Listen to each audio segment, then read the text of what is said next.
Hello, my name is Austin Habish, the founder of Think Catholic, and you're listening to the Summa podcast, where we study St. Thomas Aquinas' Summa Theologiae in a way simple and insightful for anyone to understand. The Summa podcast is brought to you by Think Catholic. Taking 2 questions of the Summa a day, we'll seek to summarize St. Thomas's responses, discovering the brilliance of Aquinas and his Catholic faith is day 252. So let's get started. We're covering today questions 79 and 80 of the Tertia Pars, that is, of the effects of this sacrament and of the use or receiving of this sacrament in general. The translation that I always use in these podcasts is the one generously provided to me by Ave Maria Press, a 5-volume set translated by the Fathers of the English Dominican province, which you can now get at a discounted price from Ave Maria Press's site by typing in the code Summa 10, and so here we go. Article 1, whether grace is bestowed through this sacrament. Jesus Christ himself said, "The bread that I will give for the life of the world is my flesh." Yet since spiritual life is bestowed by grace, therefore this bread, the Eucharist, bestows upon man grace. It grants the forgiveness of sins, since the sacrament is the sacrament of Christ's passion. It draws the family of Christ into greater spiritual unity, since it is a sign of the ecclesiastical unity, the unity of the Church. As Augustine said, O sacrament of piety, O sign of unity, O bond of charity. It also increases in a man sanctifying grace. As Jesus said, "He that eateth me, the same also shall live by me." And it is by sanctifying grace that we live in Christ. Lastly, St. Thomas points out here, this sacrament does for the spiritual life all that material food does for bodily life, namely by sustaining, giving increase, restoring, and giving delight. Article 2, whether the attaining of glory is an effect of this sacrament. Again, beginning with the words of Jesus Christ, he told us, "Whoever feeds on my flesh and drinks my blood has eternal life, and I will raise him up on the last day." Yet a man must persevere in grace in order to be crowned with Christ, as Christ himself said, "He who endures to the end will be saved." So bringing our Lord's words together into harmony for us on how the Eucharist affects eternal life, yet a man must actually persevere in grace to inherit eternal life, Aquinas says, as Christ's passion and virtue whereof this sacrament is accomplished is indeed the sufficient cause of glory, yet not so that we are thereby forthwith admitted to glory, but we must suffer with him in order that we may also be glorified with him. That's Romans chapter 8, verse 17.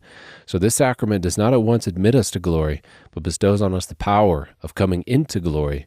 And therefore it is called viaticum, a figure whereof we read in Kings, Elias ate and drank and walked in the strength of that food, 40 days and 40 nights unto the mount of God, Horeb. In other words, it is strength for the way, which is to terminate in glory, end in glory, provided we do not sin in a deadly way against our Lord. Article 3, whether the forgiveness of mortal sin is an effect of this sacrament. A man conscious of mortal sin is not to receive the sacrament, for he is spiritually dead, as St. Paul said. Whoever therefore eats the bread or drinks the cup of the Lord in an unworthy manner will be guilty of profaning the body and the blood of the Lord. However, a man not conscious of mortal sin and not attached to mortal sin can, through the reception of this sacrament, be strengthened in such a way, moved in such a way, as to perfect his contrition. And as the Church teaches, an act of perfect contrition is sufficient unto the forgiveness of mortal sin. St. Thomas says on this point, along with the reception of the Eucharist via desire, the following: this sacrament can effect the forgiveness of sin in 2 ways. First of all, by being received not actually, but in desire.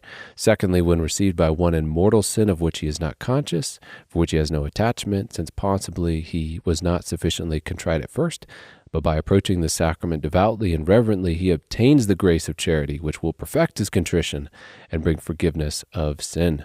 Article 4, whether venial sins are forgiven through this sacrament.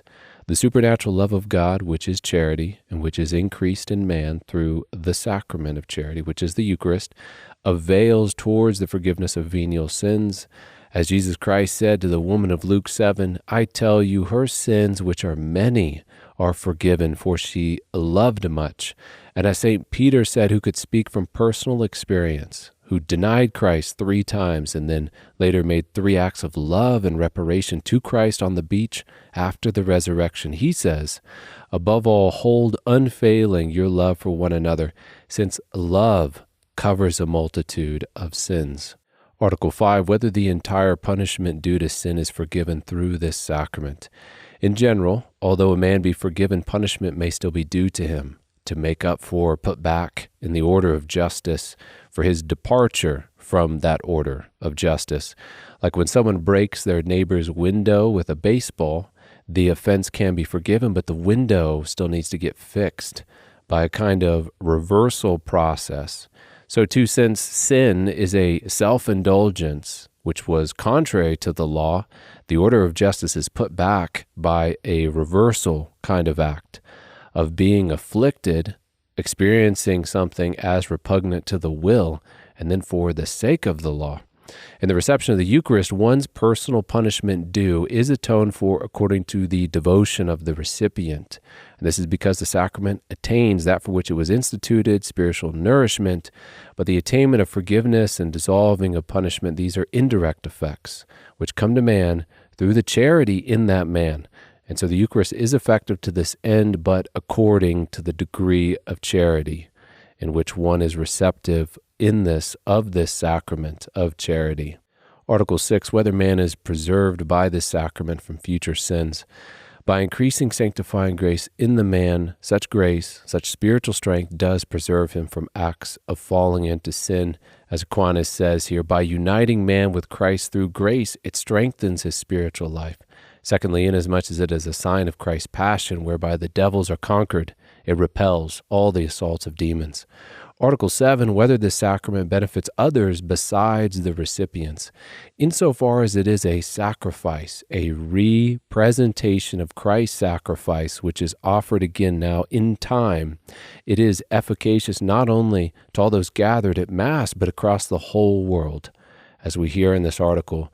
Hence it is said in the canon of the Mass, be mindful, O Lord, of thy servants, men and women, for whom we offer, or who offer it up to thee, this sacrifice of praise for themselves and for all their own, for the redemption of their souls, for the hope of their safety and salvation.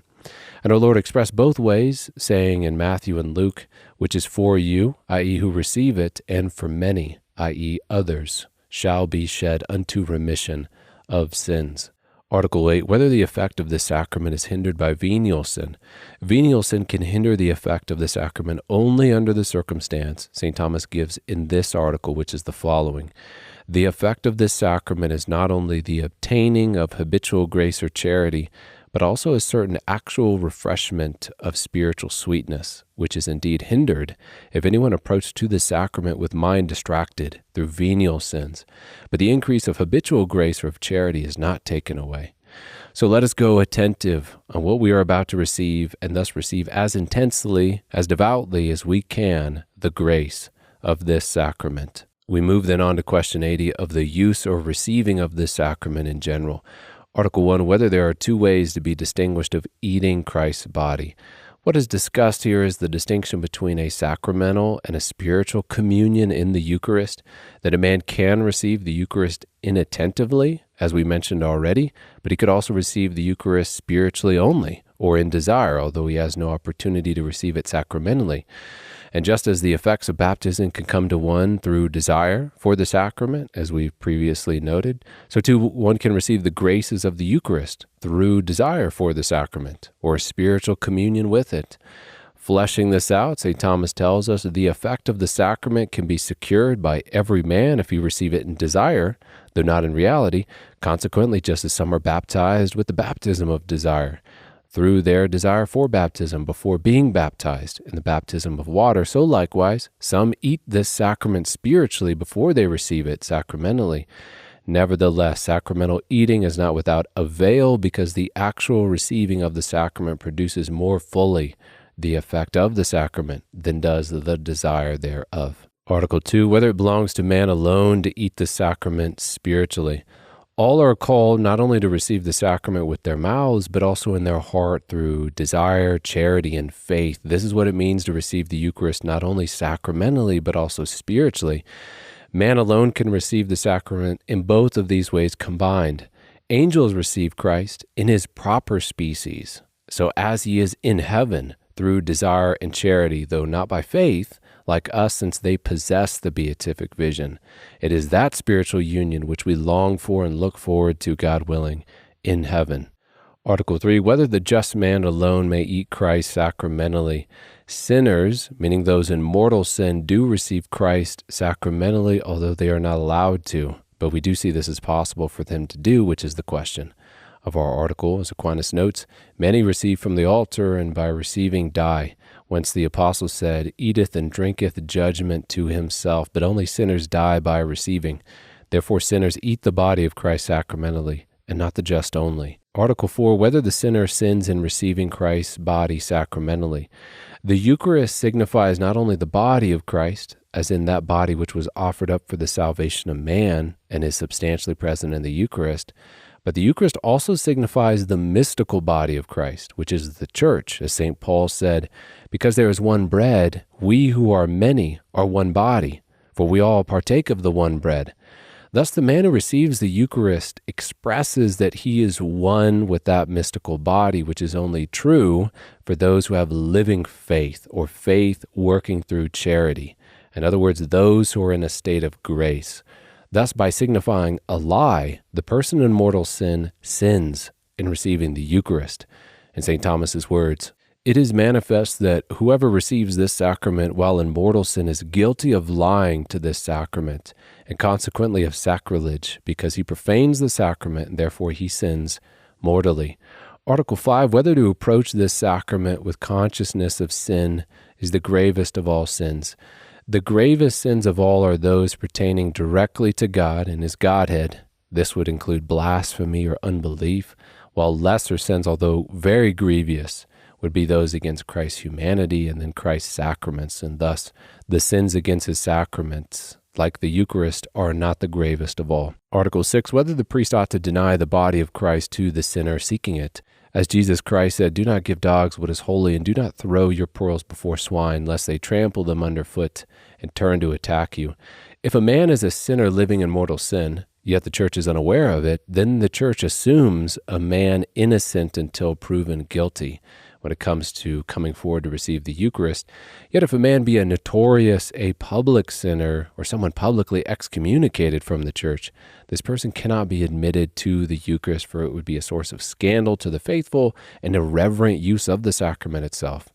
In St. Thomas's words, holy things are forbidden to be given to dogs, that is, to notorious sinners, whereas hidden deeds may not be published, but are to be left to the divine judgment. Article 7, whether the seminal loss that occurs during sleep hinders anyone from receiving this sacrament. Should a man be barred from receiving the Eucharist because of nocturnal emissions, and since such acts occur while a man is asleep or barely conscious, such actions do not have the culpability for being sinful unless, of course, they come from voluntary indulgence in illicit things before a man went to sleep. And Aquinas gives us a lot of text on this topic, but I will refer the listener to the text if they would like to learn more, have an interest in learning more. Article 8, whether food or drink taken beforehand hinders the receiving of this sacrament. According to church law today, this is Canon Law 919, a person who is to receive the Most Holy Eucharist is to abstain for at least 1 hour before Holy Communion from any food and drink, except for only water and medicine. This does not apply to the sick or infirmed, though, but according to church law in St. Thomas's day, as well as our day, if one has taken food or drink within a certain proximity to their intention to receive the Eucharist, they are not permitted to receive the Eucharist. Article 9, whether those who have not the use of reason ought to receive this sacrament. The question here is specifically for those who have lost the use of their reason as adults. And St. Thomas gives us a simple response from the Decretals, which was used as a source for canon law in his day, which writes, if a sick man asks to receive the sacrament of penance, and if when the priest who has been sent comes to him, he be so weak so as to be unable to speak or becomes delirious, let them who heard him ask bear witness, and let him receive the sacrament of penance. Then if it be thought that he's going to die shortly, let him be reconciled by the imposition of hands, and let the Eucharist be placed in his mouth. Article 10, whether it is lawful to receive this sacrament daily. Jesus Christ taught us to pray, give us this day our daily bread, which is supersubstantialem, bread from the Vulgate, or epiousion in the Greek, both seemingly indicating the Eucharist or a supernatural bread that we are to ask for if one breaks up those words into their constitutive parts. And Augustine says here, as referring to the Eucharist quoted by Aquinas, "This is our daily bread. Take it daily, that it may profit thee daily."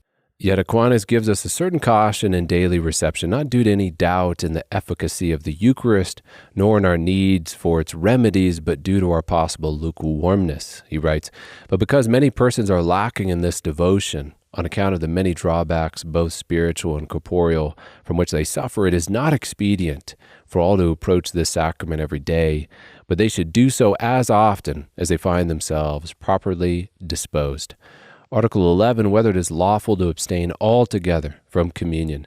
The question again is, can a man be saved without receiving the Eucharist? As Jesus Christ said in John 6, "Except ye eat the flesh of the Son of Man and drink his blood, you have no life in you."